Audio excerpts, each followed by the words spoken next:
Francesca Thompson, founder of Thrive 12.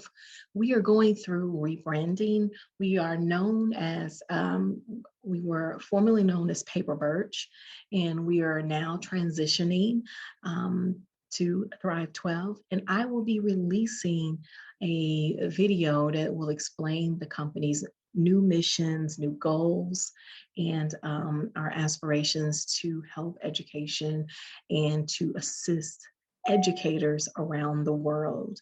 Today, we are going to be talking about resources and things that you can use to assist with your planning for the next school year and the impacts that the pandemic has brought upon education.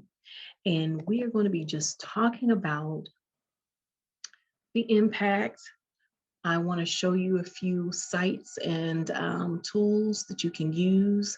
And then I will also put those in the show notes so that we can be our best self. And that is the goal. You see, as schools continue to plan for what is going to be now called our new normal, that's the term that everybody is saying, we've got to think about the impact and the damage done during the pandemic. It's going to cause us to reevaluate all parts of our educational system. And this work has already been started. People are already doing this. And we're going to have to take the data that is going to be shared with us once it's collected and published, and we're really going to have to use it to become better, right? We will not be going back to business as usual, and some schools have already adjusted to that, and some districts have already adjusted to that. When school reopens next year, a lot of districts have already announced that they're going back to in-person learning, and with options for kids to opt out and do virtual, but it's going to be kind of like a separate thing. But for the most part, the buzz is, and me talking to a bunch of people and also looking at what's being shared out here on the internet, people are going to be returning back to school as long as the COVID cases are not out of control. Families will be sending their students, their children back to school. And so we've got to think about that. Like, we got to understand that the students have been at home without the structure of a school environment for at least a year and a half, right? They've been at home, okay? Or they've been in a hybrid situation, or they've been, in person, but not very many students are in person with them. And so we really got to think about the psychological impact on our students, but also our teachers. Our teachers have been stuck in both worlds. And our teachers have a lot going on at home, right? They have their own family and kids to deal with, in addition to dealing with the ups and downs of educating people during a pandemic. So it is now time to start collecting the data and trying to figure out what worked, what didn't work, what is it that our stakeholders need to be successful for the upcoming school year. Districts need to be planning for this. Schools need to be planning for this. Teachers need to be planning for this. Families need to be planning for this so that we can get back on track, right? We're getting closer to the end of the school year. Have you developed a survey yet? A survey to give to your students about the impact on their education while we were in this school year, right? What did you like? What did you not like? What was tough? What do you need? What resources do you need? What was your feelings? What did you need to be successful? Just start coming up with different surveys or a survey to start gaining that information from your students. Teachers, you need to gain that from the teachers. What did you like about the school year? What can we do better? What do you think is going to be needed for the upcoming school year? Where did you see the students struggle the most? Where should we be putting our resources? Districts should be putting together these surveys. You want to capture this before they leave to enjoy their summer. So start now with your team. I'm a team person. Don't do this on your own, right? Always utilize your team and try to just capture the year and what it is that you need to accomplish, right? And so once you gather that information, you want to know that it's going to be a slow process, right? You gather the information, you're going to have to plan what's going to be the most important thing for us to take care of in the 2022 school year, right? Um, Based off this data, based off what we've gotten from our district or from our state, what is it that we really, really need to focus on preparing our teachers and our students for the upcoming school year? Don't take all the information from the survey and try to do a action plan that includes everything. You're not going to be successful. You want to plan with the end in mind for the 2022 school year, create goals and processes now that will assist you in being your best self when the doors reopen for the new school year. Please, please don't wait until the week of pre-planning for the new school year to start coming up with plans on how to help and assist kids, parents, teachers, leaders for the new school year. It's too late. It's too late, right? You should. When is a good start date? The great start date for all this planning was last month. But if you can't start last month, if you didn't start last month, you want to start today, right? I'm going to share some resources with you today on some programs and just some information out there, because at the end of the day, Thrive 12 exists so that you can be your best self. Okay. You can have the best school. You can have the best program. You can be the best teacher. And I want to take you guys through some of the tools that I was able to find. And I also have some other things here I'm going to share. So I'm going to share my screen. That's why I'm doing it on a Zoom today. Because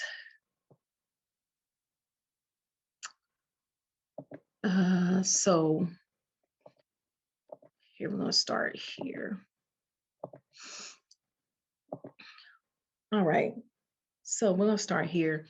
The Center for Disease Control and Prevention, they have a tab that talks about COVID-19, about what the impacts on COVID-19. And if you can see here on this page, it's talking about the stress. That's what I've been hearing a lot and researching a lot from teachers and students and leaders, that it's just stressful time right now, right? It's just a stressful time. People are overwhelmed. A lot of people are seeking mental support because of the stress. And that's a good thing, because we don't know how to deal with this. But when you're planning for your next school year, what does this mean? How can this information help you? When you do those surveys that I'm telling you to create, if that's something that comes up, that everyone is stressed out and they don't know how to handle it, you want to come up with some tools ready for when they walk in the door, when your teachers walk into the door for pre-planning, that they have the support that they need to live and work in a stress-free environment to the best that you can. We're not in a perfect world. So here is healthy ways to cope with stress. You could take some of this information, make a poster, implement some things at your school to help them deal with the stress. I've seen some schools bring in meditation coaches. I think that's a wonderful thing to do. And I've seen some schools implement exercise, join us at the track, things like that. And here is different information that you can use when it comes to handling stress. Now, here, this is the crisis information. You want to make sure that this is given to the students, definitely, and teachers, because you want to, I would say, create posters for something like that and have some type of QR code on it so that they can scan. And if they're feeling like they're in a situation where they're not safe, they can easily tap into these resources. So just think with the end in mind. What resources do I want available? How do I want them available? And what can I do to support my teachers, students, and leaders, right? So I'm going to put this and share this in the link. You have all of this here that talks about support for teens and young adults. I would definitely click on this and try to see what is it out there. The mask issue, oh my goodness. Whew, those masks, we have to wear the mask, right? Because we got to stay safe. But it is annoying. We're just going to keep it real. And then during the summertime, it's getting a little hot here, even though it's cold today in Georgia on April the 21st. But it's hot wearing those masks and how you deal with all of that. And what can we do to get through this next school year? So I would definitely click on these things and see student care for yourself. See if these are things, all of this right here, guys, is things that you can use for, let's see, middle school and high school usually have something called advisement and homeroom. These could be topics that you could cover in advisement and homeroom, right? If we know we're all out of whack because of what is going on in the pandemic, and we got to help people ease back into this and create these new norms and give them things that kind of feed their mind, body, and soul, we can use these topics and what we can do for our advisement or our homeroom or our morning meeting times and educate them. Okay, so that's one tool we could use, and I'll put that in the show notes. Another one, here's something that I got: National Governors Association, strategies to address social isolation and loneliness. That's what we've been hearing. Lonely. I feel lonely. I feel I don't have any support. Think about your teachers who might have been new. They just got hired on in the middle of this. So there are new teachers and they're trying to figure this thing out. If you're like me, we really haven't been able to meet in person in school because we've been meeting on Zooms and they're trying to protect us. So think about a new teacher who just started out, who is not able to meet her coworkers except for on a Zoom, and they're just trying to have a connection and develop a relationship. Like, what are we doing for the new teachers? How are we providing tools and resources for them, and maybe even scheduling some safe meeting times so that they can network and socialize with the current employees? So think about that, the end in mind for the next school year. Even if it's a new teacher who started last school year and you're going to develop this program for the new school year, you still want to add them into your plans. So here's the impact of social isolation, loneliness, and they're talking about different states and what states are doing. I thought this was really cool. Some of the things that the states are coming up with to deal with mental illness and mental health of a person. And then they're talking about targeted strategies for older adults. I think this is all really cool things. And you can I love to admire, acquire, and tweak it a little bit.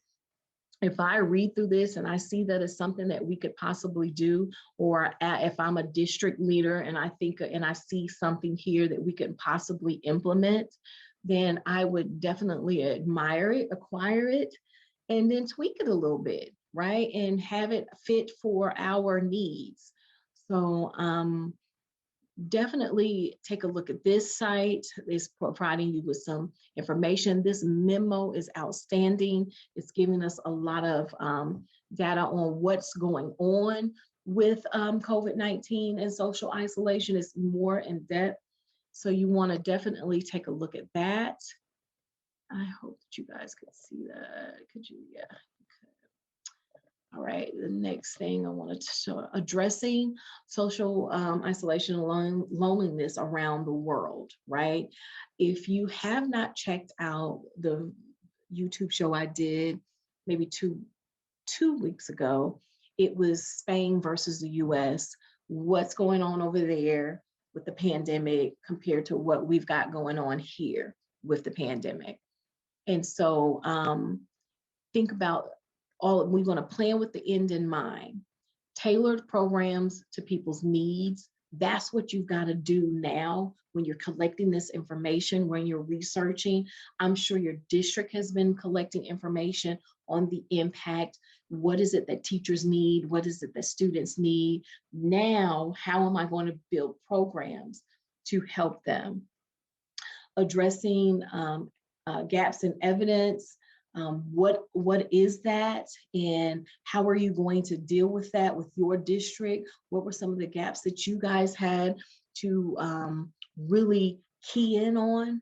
So I'm going to drop this as well in the show notes. So the last thing I want to kind of share with you guys is just trying to make it fun, right? We are going to, don't feel like you got to do it all right now, number one, okay? Because you're not going to be able to. At the end of the day, breathe, just pause, right? Assemble your team, okay? Collect the data, right? Figure out what's going on in your building, in your school, in your district, okay?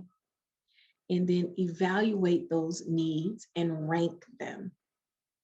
Try to figure out what is the most important thing for us to accomplish, okay? How can we support the students? How can we support the teachers?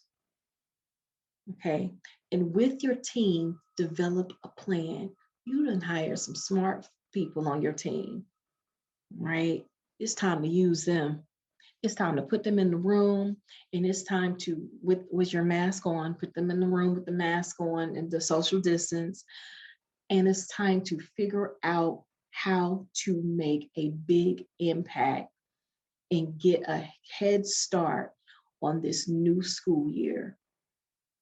How to make some positive changes, how to bring back some good energy into the school. Because people are tired of being stressed out. People are tired of being lonely. People are tired of just working. People are tired of the up and downs. What can we do in our building and be consistent at it and build relationships with our stakeholders? Use your team to include this, to help build this. All hands on deck. Make that a movement, right? I'm also going to put in the show notes this guy named Dudley in his TED Talk, and it's called Everyday Leadership. And he is pretty much telling a story about how he was giving students a lollipop, and it showed how he was able to be positive and change people's lives by small acts of kindness. And that's all it's going to take, right? Even if your team gets together and you just say, we're going to just implement small acts of kindness throughout the year for the teachers, for our stakeholders, right? We are going to make this fun some kind of way. We're going to make sure people know that we care and we're here for them. That's going to help. So watch his TED Talk and just keep those things in mind as you're planning. You're going to be great, guys. It's going to be a great year because you're going to start planning now for the new school year. In addition to all the other stuff that we got going on, scheduling, right? I got it. Discipline, I got it. Oh my God, testing, I got it. Those things won't go away, but we got to start working into our routines, these new systems that's going to help us with all that other stuff. When people feel good, when people feel important, when people feel stress free, you're going to get the work done. People are going to turn in things. People are going to be there to support you. Students will be happy and excited about coming to school, and they know that someone cares and supports them. Teachers are going to feel it. It's going to go through your whole school building. They're going to feel it through the entire district. So get together, start planning, start now. I'll put those tools in the show notes. Make it a great one. Be your best self. Keep thriving. We are here for you every single month of the year. I'm Francesca Thompson with Thrive 12. See you next time in the Teacher's Lounge.